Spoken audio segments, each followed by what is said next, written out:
listening to alltalkradio.net.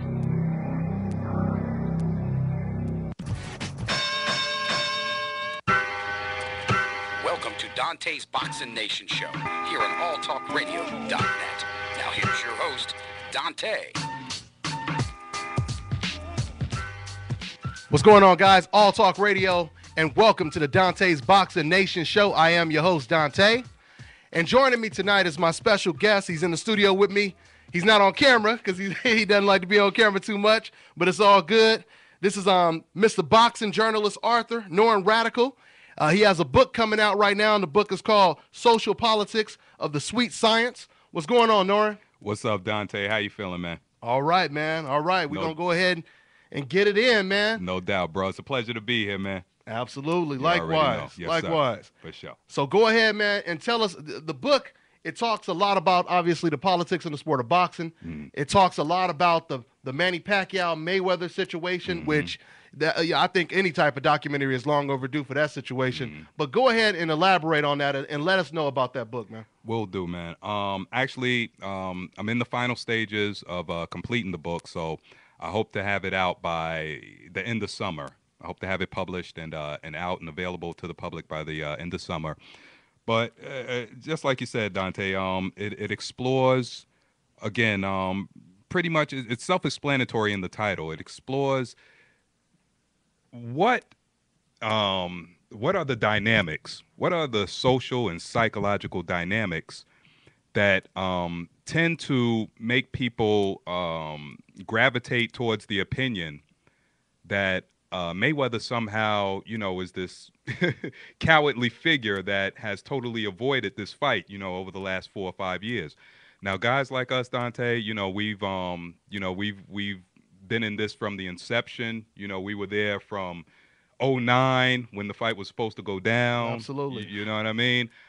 We've been chronicling it. We know the details, the facts, back and forth, backwards and forwards. And the facts basically speak for themselves.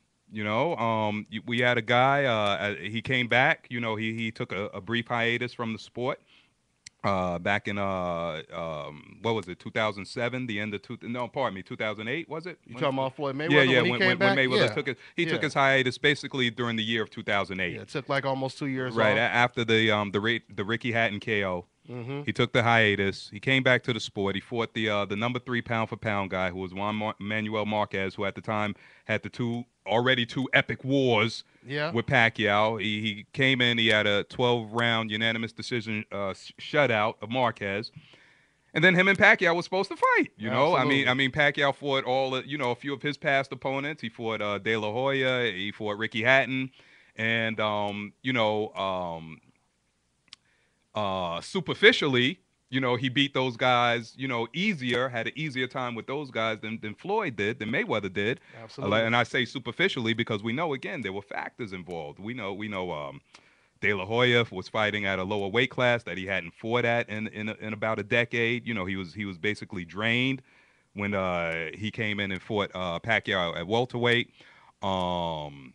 Ricky Hatton was undefeated at the time. Floyd at the time Mayweather fought him. He had taken the loss, and it was a little bit worse for wear by the time him and Pacquiao fought. I'm talking about Hatton, and Pacquiao still scored a great knockout, still great victory over De La Hoya, still a great knockout. So he fought some past Mayweather opponents, had great success. Mayweather comes back after basically a 2-year hiatus, fights Pacquiao's main nemesis And dominates him. So what could be a better setup? Yeah. For a fight. Yeah. And basically, Mayweather just comes out and says, for this fight, we're going to have one specific contingency. That's all I'm asking for is one specific contingency in the contract, and that is that we both participate in random blood and urine drug testing. Yeah. And it was a 50-50 split. Yeah, it was a 50-50 split. There wasn't no talk about the money. Bob's talking about Bob Arum, of course, president of Top Rank Records. Oh, I'm man. sorry, Dante. Hey. I meant Top Rank Promotions. No, I was laughing because I thought you was about to call Bob his real name. You Know, know. according to you, you know. Oh no, you thought I was about to Oh, man. dismiss all diplomacy, right? Hey, we gonna get into that though. We gonna get into that. You thought I was about to dismiss all radio decorum, Hey, right? it's all good. I'm trying to keep it as PC as possible, bro. Hey, man. Hey, I'm trying if you want to go real, go real. For the more sensitive Yeah. the more sensitive listeners. Yeah. I So hear anyway, you. so Bob was happy, man. Mr. Arum was happy, president of Top Rank Promotions. Everything was good, man. But Floyd pulled that one out and said, "Hey, listen, guys. We're going to do some random drug testing, make sure everything's clean on an even playing field." And like you said, everything went awry from there, at least from Team Pacquiao, from their perspective.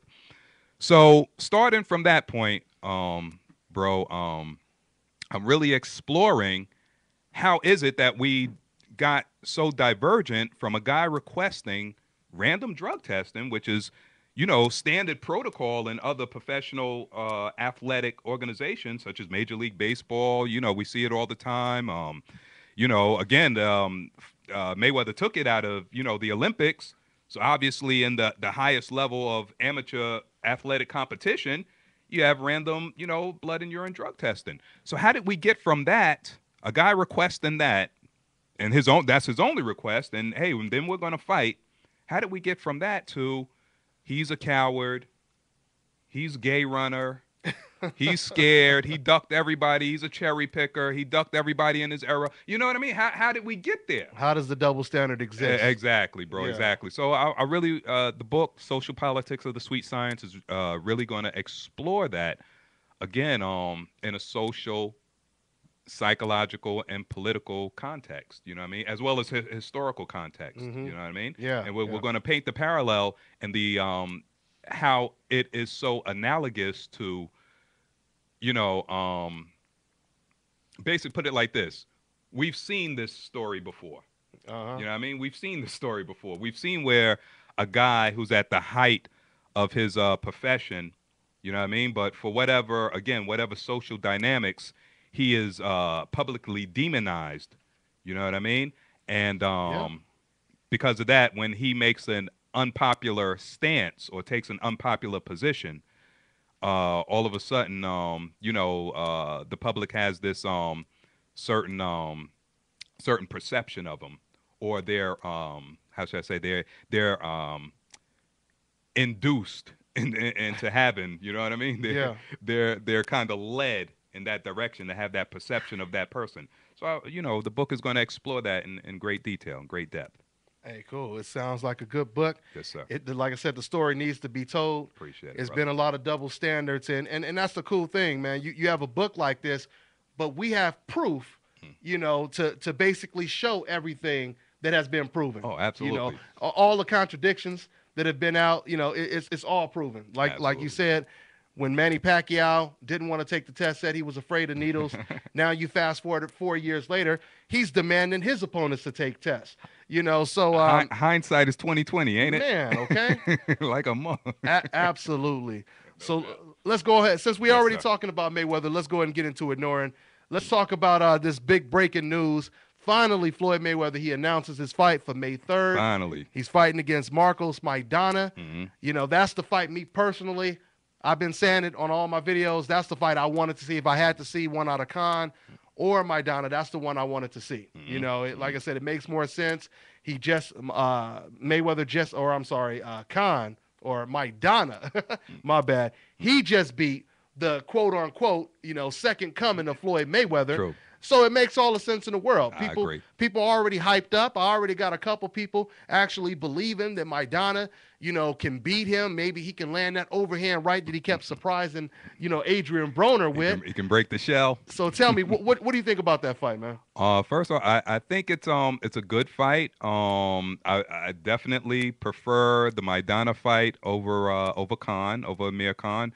I think, and again, Again, Dante, and I know you can appreciate it, and your listeners, your fans, your subscribers will appreciate it because, well, at least the real boxing fans, you know what I mean, not the others, you know what I mean? You know what I mean? Not a lot of the clowns who leave a lot of comments on your videos, but the real boxing fans, they can appreciate this. And this is the beauty. I always say this is one of the things I always say about boxing is both brutal and beautiful at the same time. You know what I mean? And one of the things that's so beautiful about boxing is you got a guy like Amir Khan who actually has a victory over Maidana. Yeah. You know what I mean? But again, you know, we know that you know, the triangle theory doesn't really work, doesn't really hold weight in boxing. You know, we know again the classical example or the classic example is you know, George Foreman, you know, he does away with Frazier and Norton, you know, and Ali has wars with these guys, but Ali does away with Foreman. Absolutely. So again, you got a guy like Maidana who actually lost to Khan, but at the same time, he still makes for a more intriguing fight for Mayweather than Khan, you know. Yeah. And then that's, you know, the X's and O's that we know. Styles make fights, of course. The old axiom, you know, that pertains or that defines boxing is styles make fights. And he does make for a better opponent, I think, than Khan, simply because of that, because of the style, as well as it follows Mayweather's pattern. You know, I would not have liked for him to have fought Khan at this time because Khan hasn't looked good, you know, in a long time. You know, I don't think Khan has had, when was Khan's last impressive victory? Judah? You know, like when he really, you know, looked impressive. I would say the Carlos Molina fight right before that, but still the last one we remember is the one against Julio Diaz. You know, exactly. Yeah. That's the last one we remember. I'm talking about when the last time like he looked like, you know, a guy that's, you know, might give Mayweather a run for the money. Yeah. You know what I mean? So again, following and Mayweather's you know, and his the routine that he has set forth for himself, he always fighting a guy that comes off their biggest victory. You know what I mean? Or, you know, one of their biggest victories. So again, for him to go in and fight Khan, a guy, you know, that hasn't looked good in a while in his last few fights, a guy that has a reputation as, you know, not having the best chin in the world. You know what I mean? That's just more fuel for, you know, the clowns, you know, the other guys. So I'm glad out of the two fights, you know, he picked definitely the better option. Yeah. You know? And not only that, but he had a title too. It's another title shot. You know, so that you just collected more and more belts, something that is historic, you know, within itself. You know, you know, even though we know belts don't do nothing but collect dust. But. Yeah. Like I said, it's. I mean, I'll agree when people say, you know, it's who has the belt. True, you know, absolutely. It's definitely who has the belt. So the thing is, if you got other fighters like, we might as well bring it up, like Juan Manuel Marquez, who has people trying to offer him their belt, basically. You know, they're saying, look, like Sean Porter, for example. Sean Porter's like, look, man, you said you wanted to make history. You know, I have a belt. You know, you can make history right now by fighting me. He turns down that fight. He fights a guy who doesn't have a belt. So this is when belts are relevant. You know, when it's a situation like that. Yes, but I agree, bro. But you know, if you just holding on to a belt and you're not fighting nobody, you know, or the belt was just handed to you as a vacant belt or whatever, that's when it's just basically just collecting dust. You know, if you're not doing nothing with it, you know, the fighters determine, you know, what gets done with that belt. You feel me? So the fighter determined the relevancy of the belt. There you go. Or the validity of it. That's the best way to put it. For sure. You got it. I got you, bro. I got you. Speaking of Marquez, man,